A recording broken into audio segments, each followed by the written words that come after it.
When you first open the Nutri app, you are greeted with the guest menu, which has a reduced number of functions compared to the regular menu. The only thing you can really do other than register and log in is browse users. It will show you the list of existing users, and then you can choose one of them and see their meal information. But of course, you want to use the rest of the features. So, if you try and log in but you don't actually have relevant information, it's not going to let you. However, if you made a typo, that's not a problem because you can just hit Y to try again. In this case, we did not make a typo, so we're just going to not do that. What we're going to want to do is register. When we register, we can choose a username. We're going to go with Team 1 is Wonderful. And we're going to create a password that is super good. 12. Our first name is Wonderful. And we're 10 inches tall. We weigh 1,000 pounds. And we were born in 2004. We're also born in January on the 1st. And we're 20.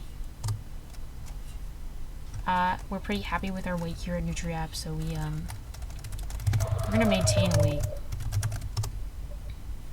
Okay, so now that we're fully registered in the system, the first thing we need to do is change that awful password. So we're going to press 1 to change our password. It's going to ask us what we want for the new one, and we're going to enter that in. And just to show that that's worked, we're now going to log out. And when we log back into the app, we're going to provide the same username with the new password to prove that it's updated immediately.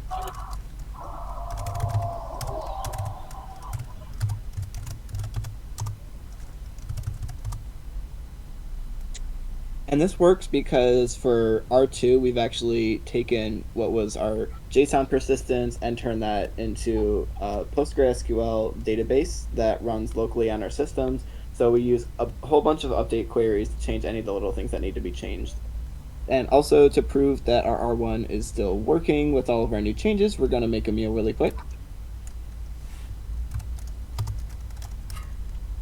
And we have a couple of our users preset recipe options here that we're going to send into a meal.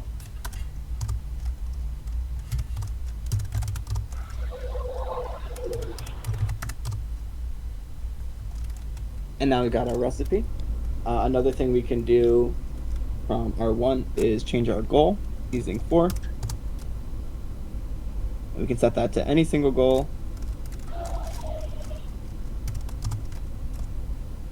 But if we decide that we regret that, we can now press 10 to undo an action. This sends yet another update query that we use to undo our last action. In this case, that was setting the goal to gain weight, and now it's set back to maintain weight. Now we are going to log out of our account. Then we will log in as the user Bobby, who is already part of the team. Okay, now we're going to be covering the notification handling. So as you can see, there are 4 options on the menu.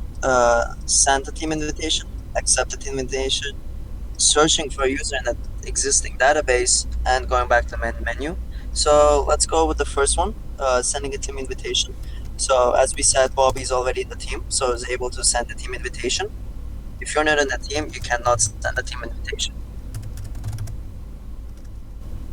Now we're going to do the searching for the existing user in the database. So as you can see, there are a lot of users because we have already tried this a few times thoroughly to be sure that everything works well. But we can search, we can find a specific user we're looking for. The purpose of this is to find a specific user and invite them to the team or accept the team invitation. Now let's go back to main menu. So going to the importing and exporting subsystem, unfortunately due to merge conflict quirks and other factors, this has not been a fully implemented part. However, the classes exist and are thoroughly implemented. If you go to the data folder, however, you can see that there is an example of what the desired output would be. Meals.json is the original file, and you can see meals.csv is what the exporter would create for it.